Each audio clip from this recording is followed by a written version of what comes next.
No jantar de Natal, meu pai brindou ao sucesso da minha filha mais velha e ao fracasso da outra.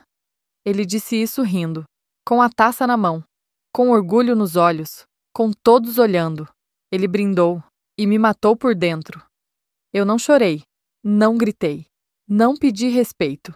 Só levantei meu copo. Mas a dor eu engoli com o vinho barato que serviram naquela mesa ridícula. Meu pai sempre foi assim, cruel de maneira educada, aplaudido por ser honesto, quando na verdade era apenas covarde. Naquele Natal eu soube. Eu não era filha, eu era falha. A comparação sempre existiu, desde que eu me entendo por gente. A Júlia passou em primeiro lugar. A Júlia namora um médico. A Júlia nunca nos deu trabalho. E eu era a outra. A que escolheu uma faculdade pública porque não queria dever nada a ninguém. A que vendia artesanato enquanto fazia estágio. A que nunca pediu ajuda, mesmo quando mais precisava. Minha mãe dizia que era só coisa da cabeça dele, que ele me amava também, à maneira dele. Mas amar não deveria doer, e amar não deveria humilhar. Desde pequena eu aprendi a ficar em silêncio, a rir quando ele zombava dos meus planos, a fingir que não ouvia quando dizia: "Não entendo por que você insiste nisso, não vai dar em nada." Só que eu insisti, porque se eu não me defendesse, ninguém ia fazer isso por mim. A Júlia era linda, inteligente, bem vestida. Ela falava baixo, sorria para os tios, sabia cortar carne com faca e garfo como se estivesse num jantar diplomático. E eu era eu, barulhenta demais, curiosa demais, revoltada demais, autêntica demais. Meu crime sempre foi ser diferente daquilo que esperavam. E naquele jantar, isso ficou claro. Era a última peça do quebra-cabeça. Estávamos todos sentados, luzes fracas, a mesa bonita, montada com porcelana antiga, vinho barato fingindo ser importado, clima fingindo ser familiar. Meu tio já tinha feito piada sem graça. Minha mãe já tinha elogiado a torta da sogra do meu primo. E a Júlia? A Júlia já tinha contado pela terceira vez que ia casar na Toscana. E então meu pai se levantou, com aquele olhar de quem espera aplausos antes mesmo de falar, com aquela arrogância revestida de camisa social, com aquela voz que sempre me cortava no meio da frase. Ele ergueu a taça. Eu queria fazer um brinde. Silêncio. Todos viraram para ele. A minha filha mais velha, que este ano foi promovida, que vai se casar, que tem sido nosso maior orgulho. Pausa dramática. E também a outra, aquela que, apesar de tudo, ainda está tentando. Risos, de leve, alguns constrangidos, outros sinceros. A Júlia me olhou, como se quisesse pedir desculpas com os olhos, mas não disse nada. E eu só levantei o copo, bebi, e senti o gosto amargo da infância inteira. Eles pensam que a gente não sente, pensam que a gente se acostuma, mas a gente só aprende a não reagir. O silêncio é o escudo dos que cansaram de apanhar. Terminei meu vinho, sorri, pedi licença, fui até o banheiro, tranquei a porta, olhei para o espelho, e lá estava ela, a fracassada. Olhos vermelhos, nariz trêmulo, o peito tentando não explodir. Mas havia algo diferente. Algo que nem eu sabia nomear. Era cansaço? Era raiva? Era a certeza de que eu não voltaria para aquela mesa da mesma forma? Naquele momento, uma frase me atravessou como uma lâmina. Eles não sabem quem você é. Eles não fazem ideia. Porque enquanto me ridicularizavam, eu estava criando. Enquanto zombavam da minha carreira, eu estava crescendo. Enquanto riam do meu silêncio, eu estava me tornando inabalável. Nos últimos anos eu construí algo, sozinha, no meu ritmo, do meu jeito. Eu não publiquei nas redes, não pedi apoio, não mostrei antes da hora, porque aquilo era meu sangue, minhas noites mal dormidas, minhas vitórias escondidas. Um livro, meu livro, finalizado, registrado, pronto para ir ao mundo. Uma história sobre dor, sobre crescer entre preferências e desprezos, sobre sobreviver em casas cheias, mas corações vazios. Era ficção, mas todo mundo ia saber que era real. Eu voltei para a sala. Meu lugar ainda estava lá, frio, como sempre esteve. Sentei. Fingi ouvir a conversa. Mas por dentro, algo já tinha virado. Me tornei outra naquele jantar. Não por causa do que ele disse, mas porque eu percebi que ele nunca mais teria esse poder. A palavra fracassada ecoava na minha cabeça. Mas pela primeira vez, ela não doía. Ela só soava vazia, errada, patética. Quem define o que é sucesso? Um pai que mede o valor das filhas por salários? Por anéis de noivado? Por fotos no Instagram? Eu olhei em volta e vi uma cena que se repetia todo ano. Mesmas cadeiras, mesmas palavras, mesma ordem de importância. A Júlia brilhando, eu sendo esquecida. Mas eu não era mais aquela menina, eu não era mais a sombra. Naquela noite, eu era de autora da minha própria história. Literalmente. E eles? Eles ainda estavam presos em roteiros que nem escreveram. Cheguei em casa tarde, sozinha, fria por fora, em chamas por dentro. Abri o e-mail. Meu editor tinha respondido. Assunto: contrato fechado. Mensagem: vamos publicar. Janeiro. Vai ser forte. Na hora eu não chorei, nem sorri.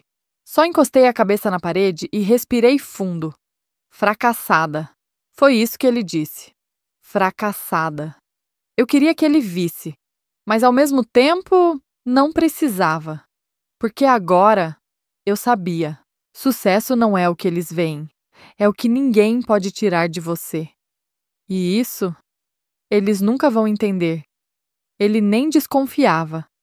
Enquanto ele brindava, achando que me destruía, eu estava me reconstruindo. No silêncio do meu quarto, o contrato de publicação era um troféu invisível. Eles não veriam isso naquela noite, mas eu veria. E isso era o que importava. Durante anos, a sombra da Júlia foi meu teto e minha prisão. Ela tinha o sorriso fácil, as roupas caras, a carreira exemplar. E eu tinha a minha verdade, trancada no fundo do peito. Não sabia como contar a ninguém, nem à minha mãe, que tentava apaziguar a fera, nem ao meu pai, que usava suas palavras como facas. Eu guardava tudo dentro, mas algo mudou naquela noite.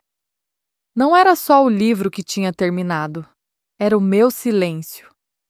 Eu decidi que não seria mais a outra. O sucesso da Júlia não precisava ser o meu fracasso. Eu não era sua sombra, nem a preferida. Eu era eu, e isso bastava.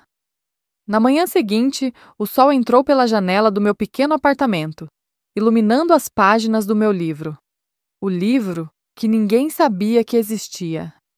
Passei horas relendo as palavras que escrevi, cada frase carregada de memórias, de lágrimas escondidas, de noites em claro. Eu não escrevi para ser famosa. Não escrevi para competir. Escrevi para existir. Para dizer ao mundo e a mim mesma que eu importo. Enquanto isso, o mundo familiar continuava a girar do jeito deles. Os jantares continuavam a ter a mesma mesa, as mesmas conversas, os mesmos brindes vazios.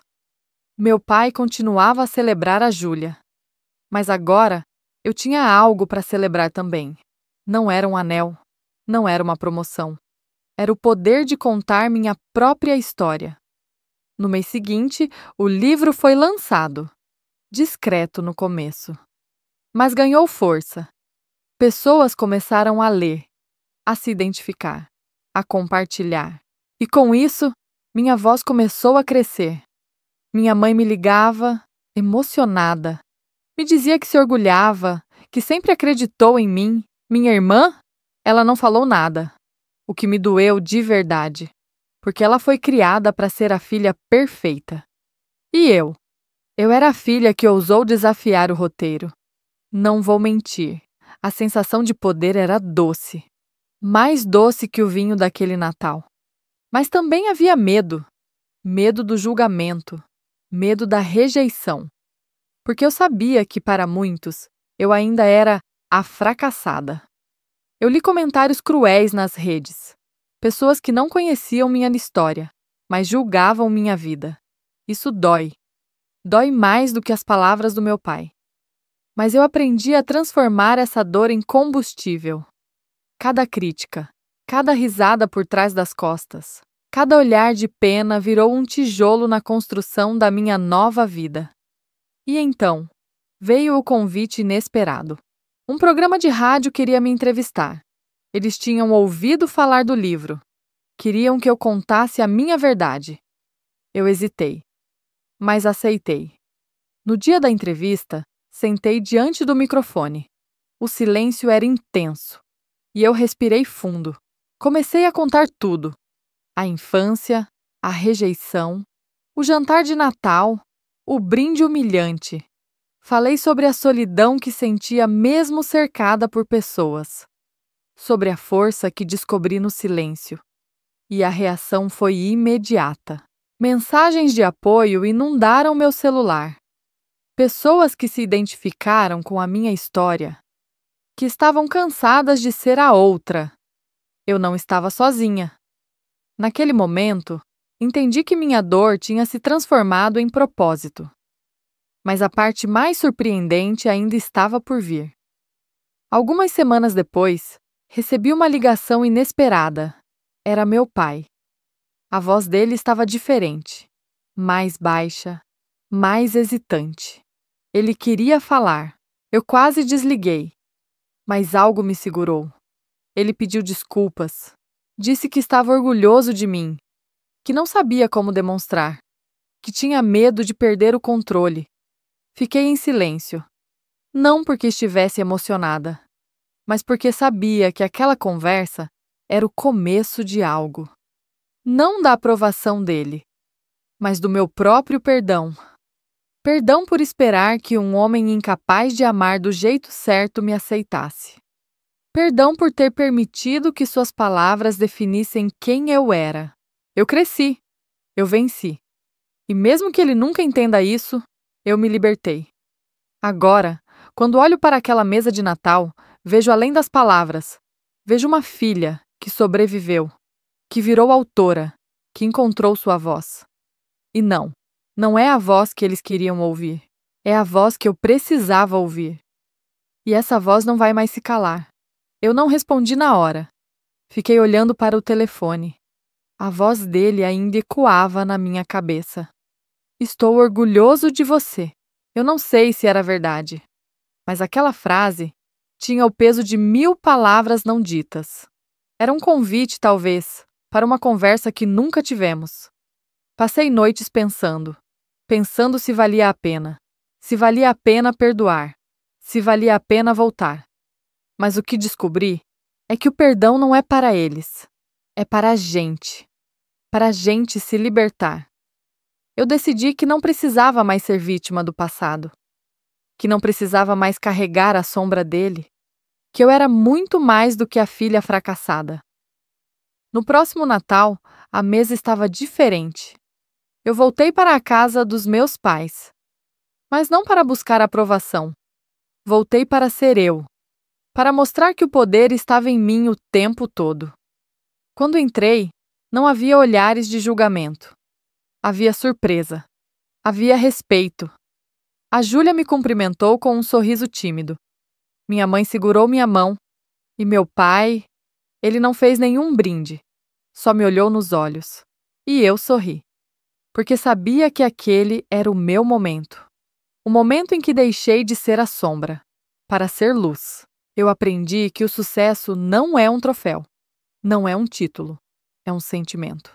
De paz, de conquista, de estar inteira. Eu aprendi que não importa o que digam. O que importa é o que a gente sabe, o que a gente constrói, o que a gente sente. Hoje, eu sou mais do que um brinde cruel.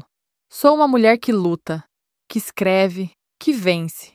E o melhor, eu não preciso da aprovação de ninguém, porque eu sou o suficiente. Eu sou inteira. E o silêncio que um dia me feriu, hoje é o meu escudo.